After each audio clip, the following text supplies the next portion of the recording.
What if the city the world trusts as a symbol of progress and ambition was actually hiding a slow motion unraveling beneath its glittering surface? And almost no one is paying close enough attention to see it happening? New York still sells the image of unstoppable motion, endless opportunity, and a skyline that promises more than most cities could ever imagine. But beneath that polished exterior lies a very different story, one stitched together through subtle fractures that reveal themselves only when you stop letting the mythology do the thinking for you. Most people arrive expecting a showcase of American triumph, only to encounter an atmosphere that feels strangely out of rhythm with the legend. There is a tension in the streets, a quiet heaviness in the way the city moves. Urban sociologists often point to moments like these as early signals of structural weakness, when a metropolis begins projecting confidence while simultaneously struggling to uphold the systems that once made that confidence possible. You can feel it in the infrastructure that looks intact until you notice the cracks. You can see it in the storefronts that appear bustling but hide rising vacancies just one block over. And you can sense it in the growing divide between the fantasy the city markets and the reality people confront on the ground. The illusion works only because most observers are conditioned to interpret the noise, the lights, and the movement as proof of vitality. But when you look more, slowly, deliberately, a different pattern emerges. The subway delays that used to feel like mild inconveniences now hint at deeper operational strain. Streets that once embodied organized chaos now drift into unmanaged disorder. Public services stretch thin under pressures that rarely make headlines but shape the lived experience of millions. What the world sees as energy can increasingly feel like instability wearing a familiar costume. And perhaps the most revealing part is how easily this deception succeeds. Visitors often blame themselves for feeling disappointed, assuming their expectations were unrealistic rather than recognizing that the city is no longer delivering what it once did. Residents adapt by redefining normal, accepting dysfunction as part of daily life because the alternative is admitting that the city's foundation is shifting. Meanwhile, analysts and planners point to indicators of long-term decline that seem invisible to the casual observer, but obvious to anyone who knows how urban systems behave when they begin to fracture from the inside. So let me ask you, have you ever felt that strange disconnect? That moment when the city looked alive but somehow felt off, as if something important was happening just beneath the surface? If you have, tell me what stood out to you. Your experience matters more than any official report. And while you think about that, tap the like button and make sure you're subscribed, especially if understanding the truth behind what's happening here matters to you as much as it should. What comes next will take you further into the layers most people never notice, even when they're standing right in the middle of them.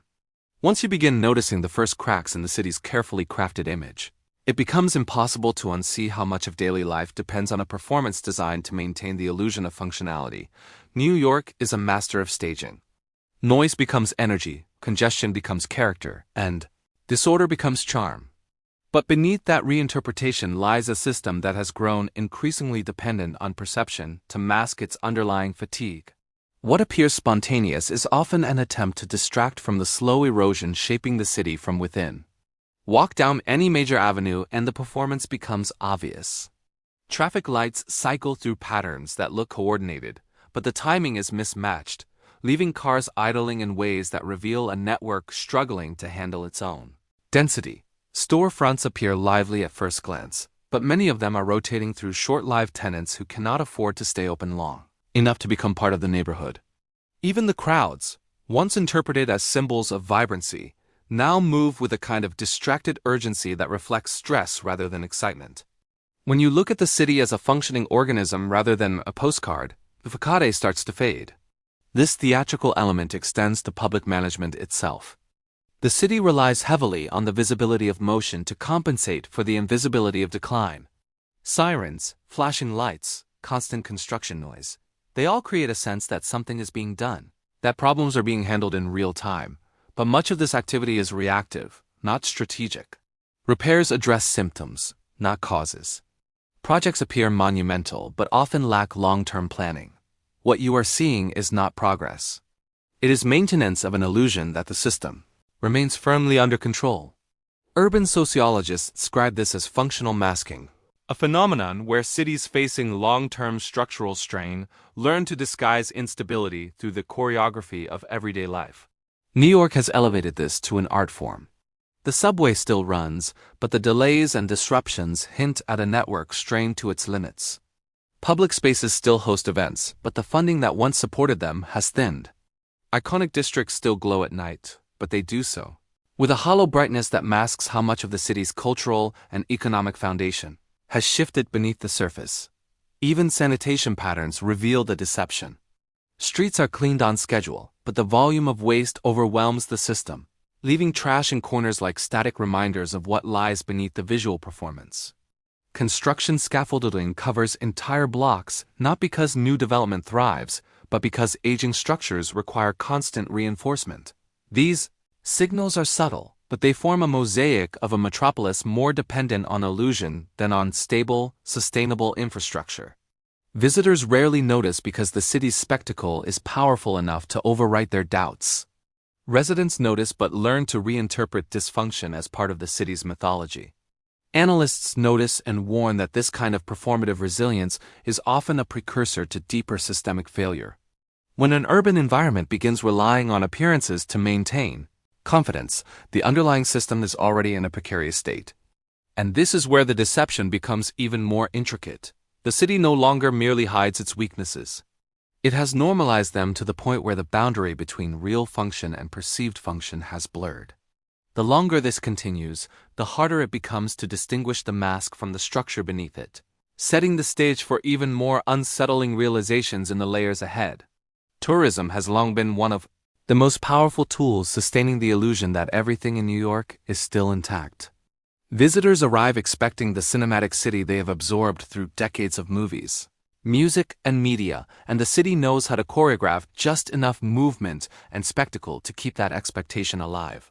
But the closer you look at the tourism experience, the clearer it becomes that what people think they are seeing is often a highly curated version of a metropolis struggling to maintain its own image. The deception is subtle, but once you recognize it, you start seeing it everywhere. It begins the moment visitors step into the iconic districts. Times Square still floods with light, but behind the glow is a sense of disorientation that has little to do with excitement and much to do with overstimulation. Crowds move in thick waves, but the energy feels forced, as if the city is performing a version of itself rather than actually embodying it. Street corners host characters in costumes, and performers trying to recreate a sense of spectacle, but the underlying mood is more transactional than expressive. Tourists interpret this as chaotic charm, not realizing it is a compensatory mechanism for a cultural landscape that has been thinning for years. Even the city's most recognizable attractions reveal the gap between perception and reality. Museums maintain their prestige but increasingly rely on special exhibitions and branding strategies to offset declining funding and rising operational costs. Landmarks remain photogenic, but the surroundings often tell another story. Scaffolding that has been in place for years, sanitation delays that pile debris next to major points of interest, and supply shortages that affect everything from food vendors to transportation services. Each of these elements is small on its own, but together they signal a system stretched thinner than most visitors ever suspect. The strain becomes even more apparent in the basic logistics of tourism. Hotels operate at high prices despite aging facilities, inconsistent staffing, and mounting maintenance backlogs. Restaurant service fluctuates dramatically depending on which neighborhoods can still sustain a healthy workforce. Public transit, essential for navigating the city, delivers an experience that oscillates between functional and dysfunctional without warning. Tourists often assume these difficulties are part of the classic New York experience, not recognizing that many of them stem from infrastructure running near its breaking point. But perhaps the clearest evidence of the city's deception lies in the emotional response of the visitors themselves. They come searching for inspiration, for the feeling of stepping into the world's capital of creativity and opportunity.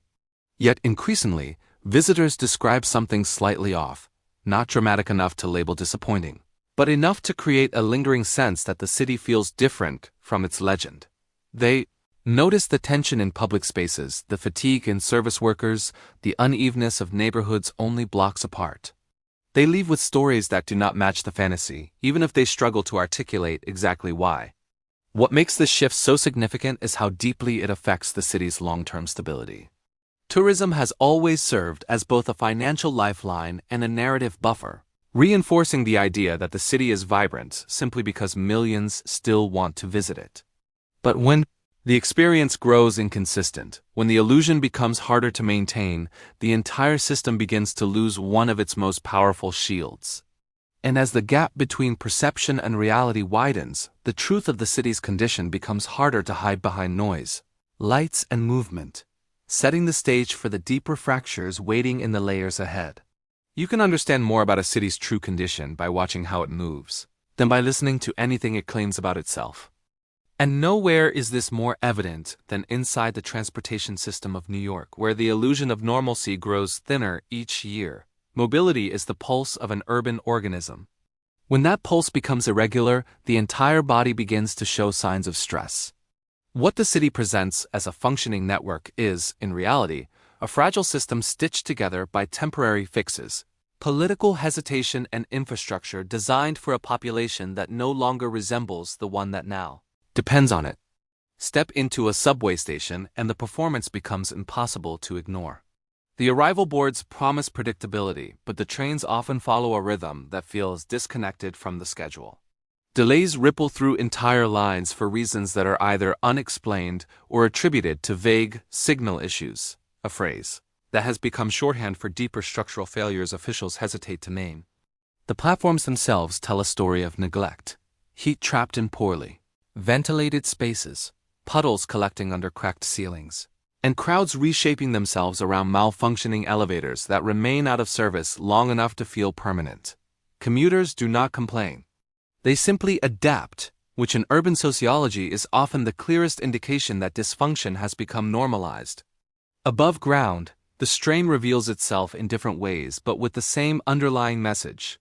Buses move slowly through corridors of congestion, not because of temporary traffic, but because the street grid was never modernized to meet the demands placed on it. Bike lanes appear progressive at first glance, but their inconsistent design creates unpredictable interactions between cyclists, delivery workers, and drivers trying to navigate increasingly narrow corridors. Rideshare vehicles swarm the streets not as a convenience, but as a symptom of a transit system that no longer inspires confidence. The city appears lively, but the movement is disjointed, reactive, and constantly compensating for its own limitations. Tourists often misinterpret this as part of the city's chaotic charm. They assume the crowds, the noise, and the unpredictability reflect an urban environment overflowing with life. But residents recognize the difference between vibrant disorder and structural instability. They see how small failures accumulate. Escalators that remain broken for months, entire stations closed for repairs that stretch on indefinitely, buses rerouted without warning, intersections designed decades ago handling traffic flows far beyond anything the planners of that era imagined. Every piece of the mobility puzzle feels slightly misaligned, and over time that misalignment becomes the defining feature of the system. The fragility becomes most visible during moments of stress. A heavy rainstorm that overwhelms drainage and quickly floods subway entrances. A heat wave that forces emergency power reductions, slowing trains or shutting them down entirely. Single malfunction in a tunnel that cascades into hours of disrupted service for thousands of riders.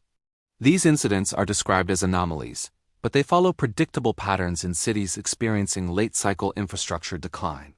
The system works until it doesn't, and each breakdown reveals how little buffer remains between functionality and collapse. Mobility is not just a convenience, it is a foundation.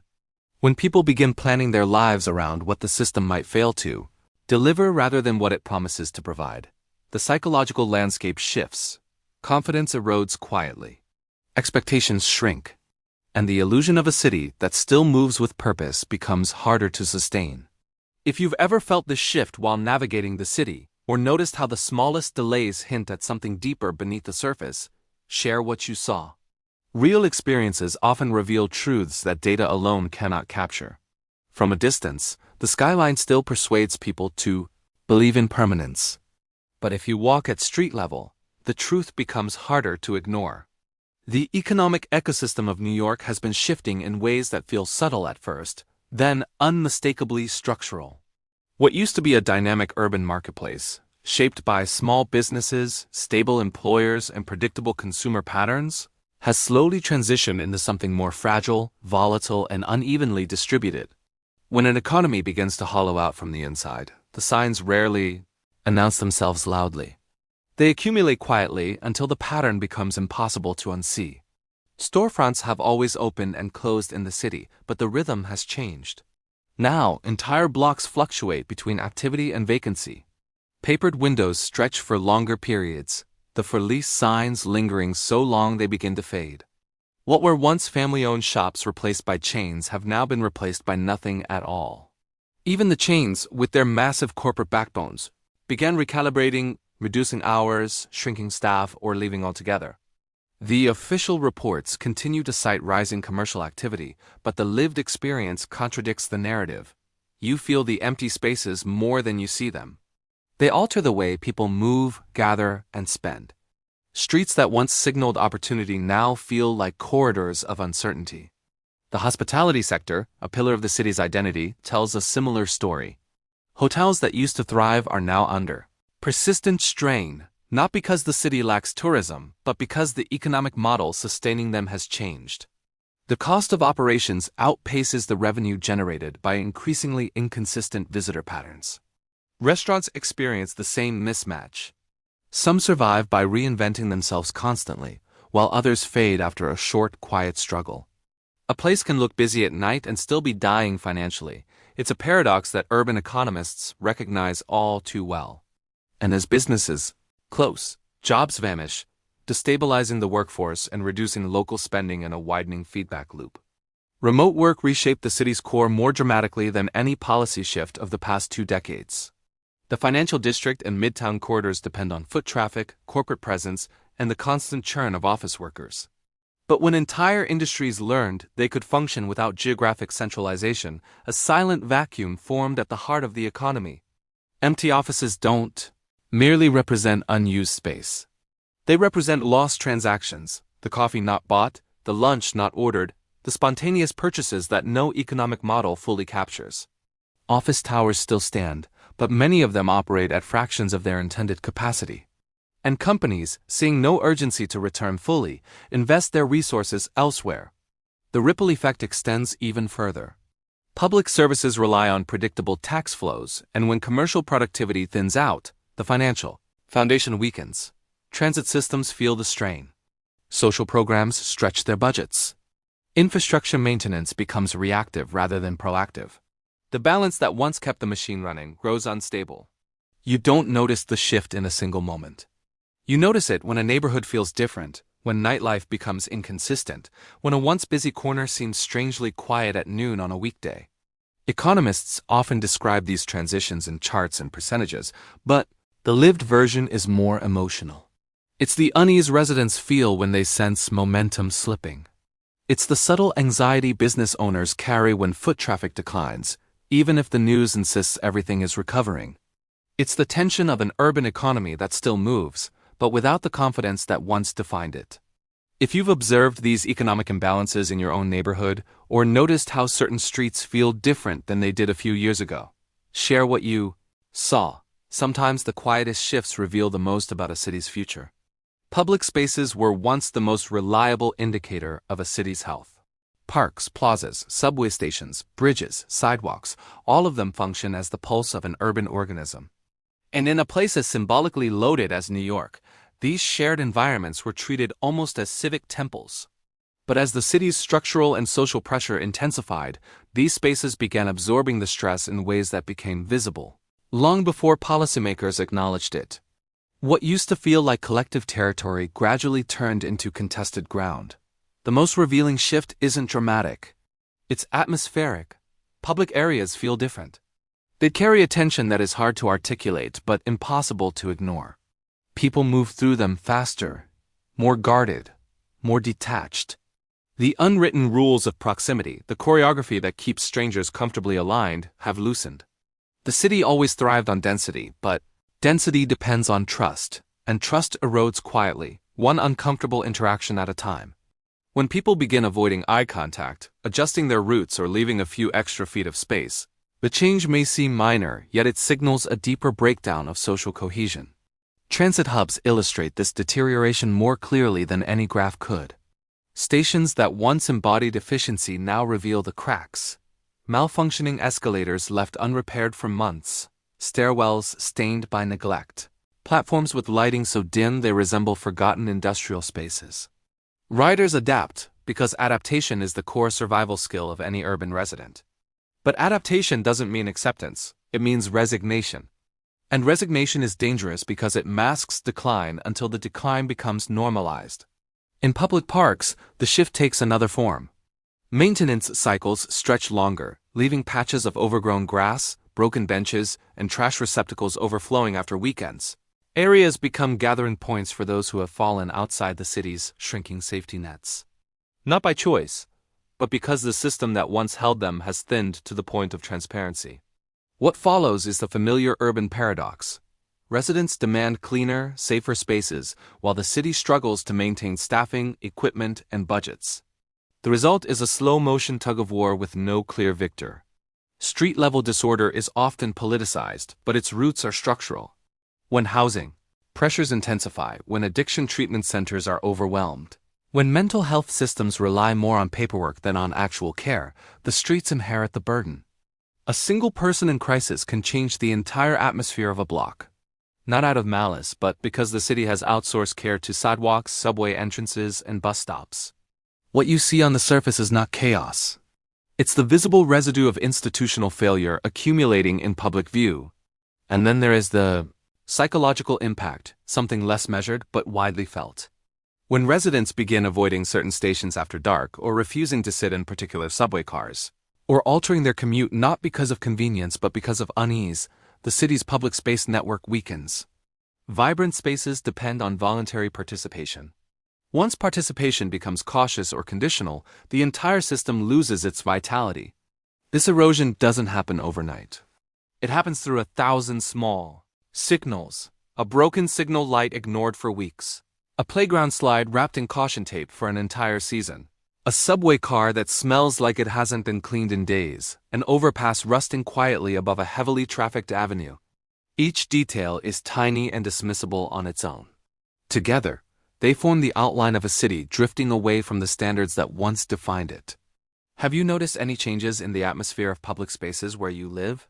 Anything subtle that made you rethink how the city is functioning? There is another layer to decline that rarely appears in official reports because it cannot be quantified. The psychological fatigue that settles over residents when a city's systems stop behaving predictably. People may tolerate inconvenience, but unpredictability is destabilizing. When buses arrive late without explanation, when a train scheduled for 3 minutes simply disappears from the screen, when a routine errand requires navigating broken infrastructure or unexpected detours, these frictions accumulate into a form of urban exhaustion that reshapes how people relate to the city around them.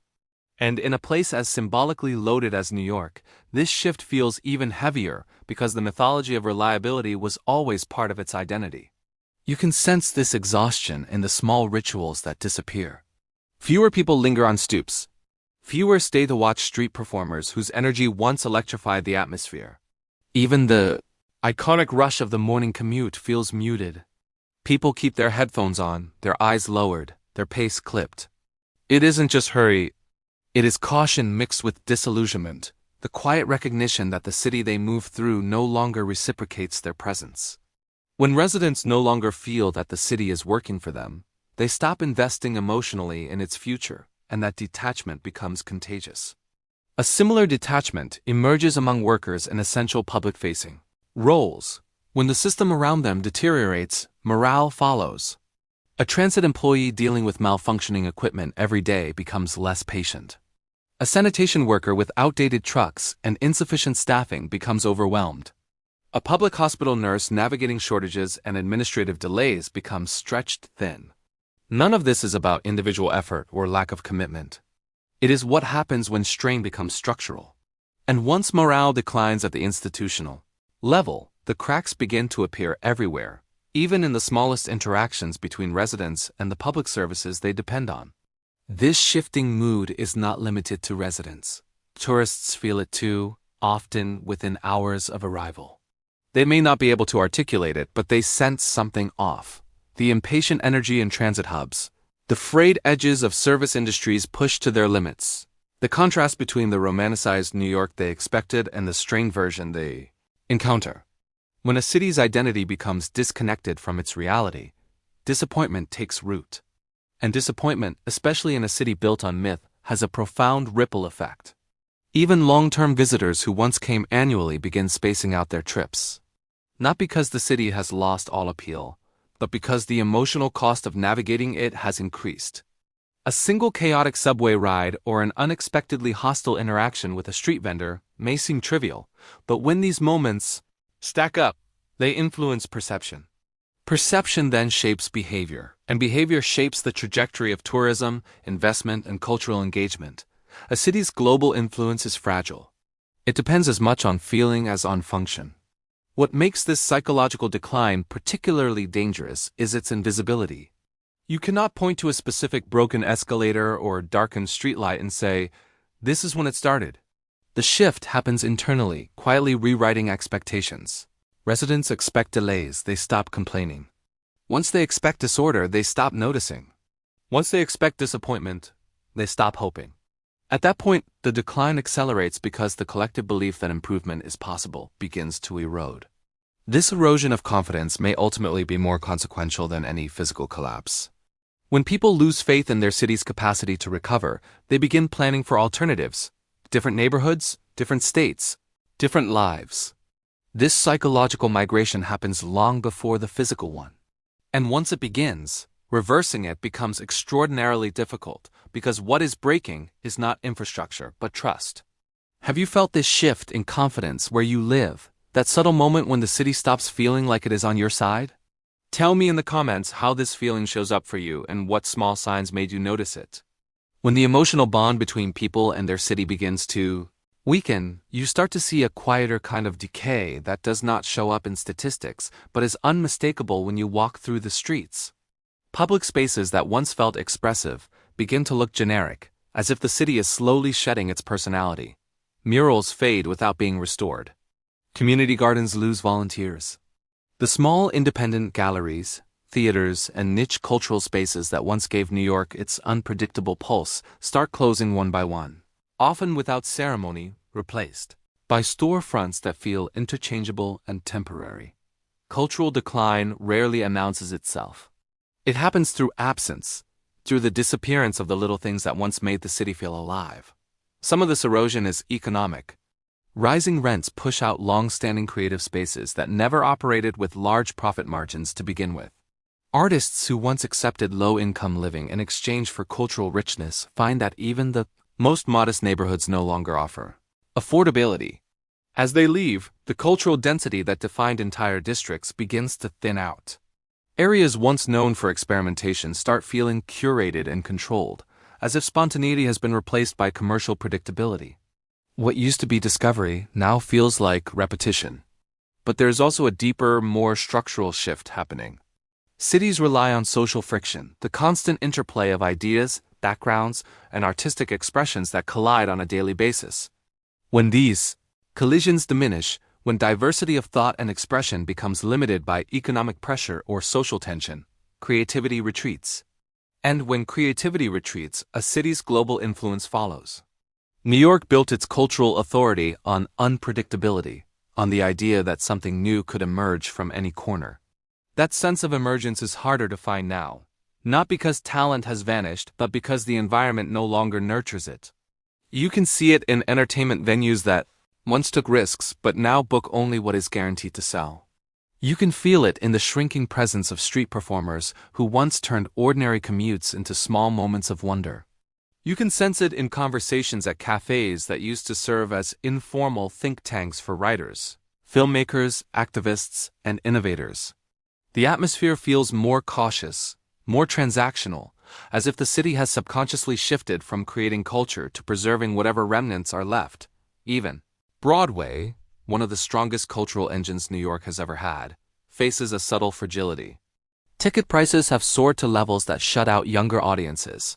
Emerging artists and entire communities who once saw theater as an accessible form of inspiration. As the audience narrows, so does the creative risk-taking. When a cultural institution begins shaping its identity around financial survival rather than artistic evolution, its influence slowly contracts. Not immediately, not dramatically, but undeniably. This shift extends into nightlife and music. Venues that once nurtured unknown talent now struggle to keep their doors open. Others remodel their identity entirely to appeal to wealthier crowds, losing the eclectic mix that made them meaningful in the first place. And once cultural spaces lose their original character, something more intangible is lost too. The sense that you belong to a city that rewards curiosity rather than consumption. Tourists feel this change, even if they cannot name it. They walk through neighborhoods expecting vibrancy and find polished but hollow experiences. They visit iconic locations that look the same in photos but feel different in person, as if the energy that once defined them has thinned out. A city can maintain its skyline and still lose its soul. New York is discovering that identity is not preserved by architecture alone, but by the cultural ecosystems that fill the space between buildings. The most concerning part is that cultural decline rarely reverses quickly. Once creative communities disperse, once spaces close, once momentum fades, the city enters a cycle that reinforces the loss. Without a vibrant cultural foundation, everything else becomes harder to sustain, from tourism to innovation to social cohesion. And while infrastructure can be rebuilt with money and engineering, the cultural essence of a city requires something far more delicate, a sense of collective possibility that must be felt, not constructed. This quiet cultural fading sets the stage for one of the most overlooked consequences of urban decline. The shift in how safety and risk are perceived, even when statistics alone cannot fully explain it. A change that often begins long before anyone realizes its impact. Perceptions of safety often change before the actual numbers do, because people react not only to events but to atmosphere. In New York, the atmosphere has shifted in ways that are hard to quantify yet impossible to ignore.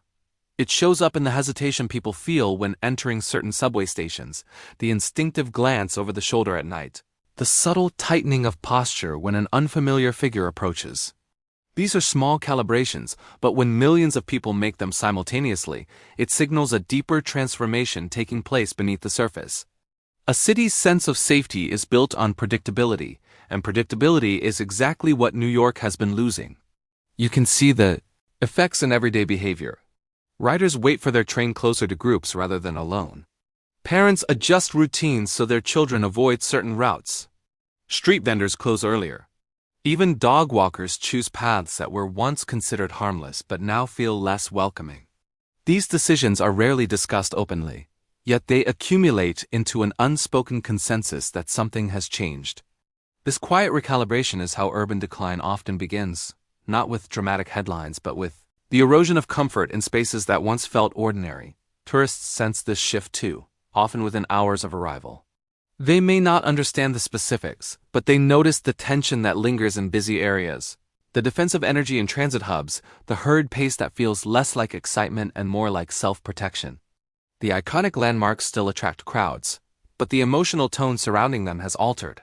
Visitors who once felt swept up in the city's electricity now sense an undercurrent of unpredictability that leaves them more cautious, less enchanted.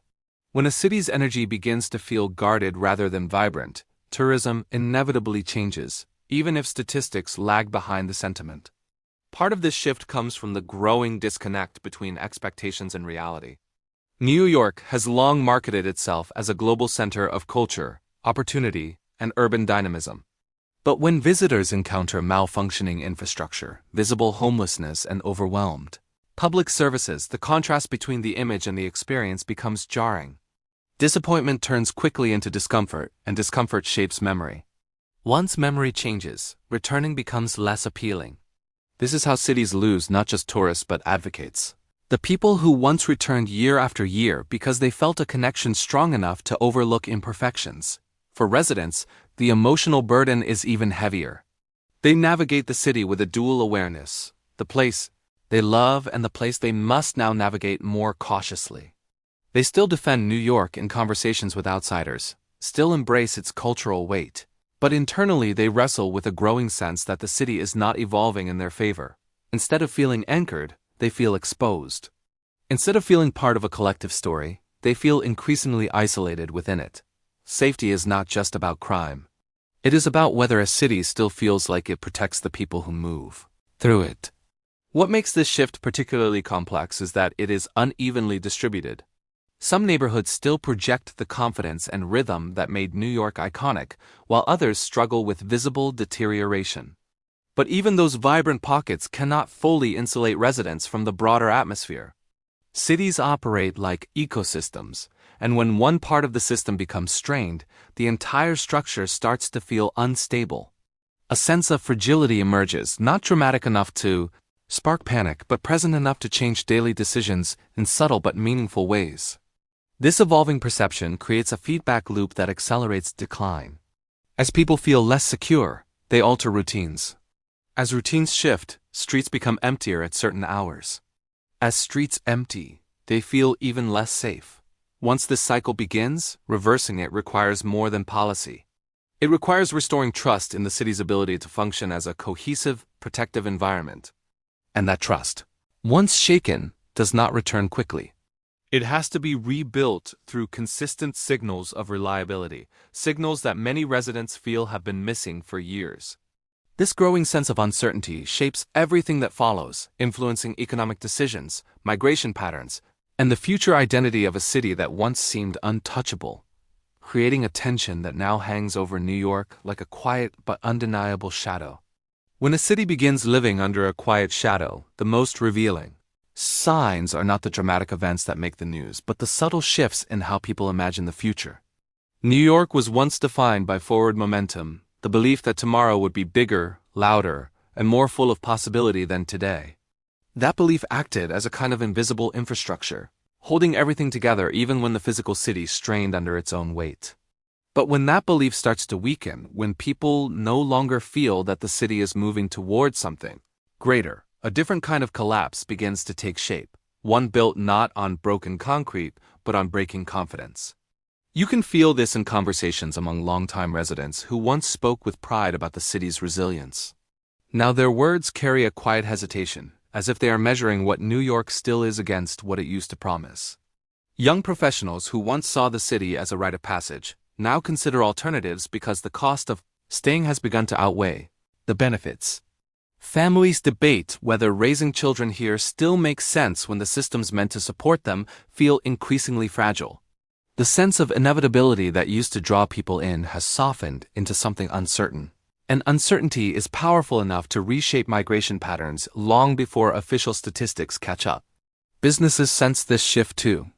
Companies that once saw New York as the center of gravity now operate more cautiously, expanding elsewhere or reducing their footprint.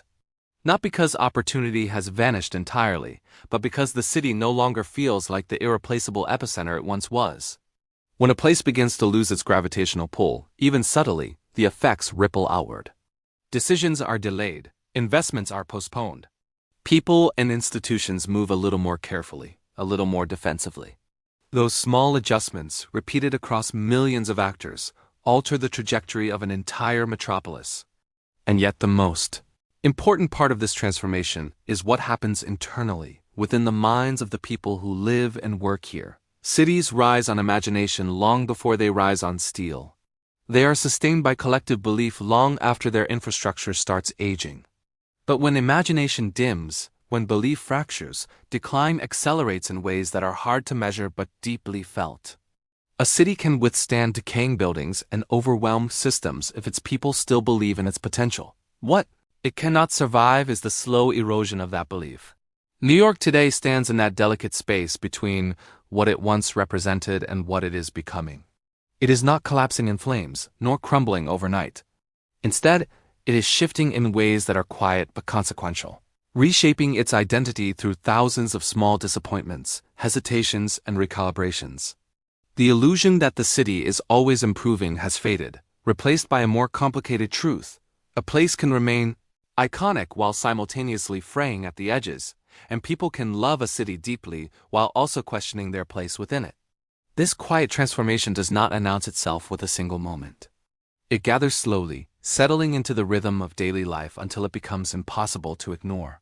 And once you see it, once you recognize how the emotional, cultural, economic, and psychological pieces fit together, the city looks different.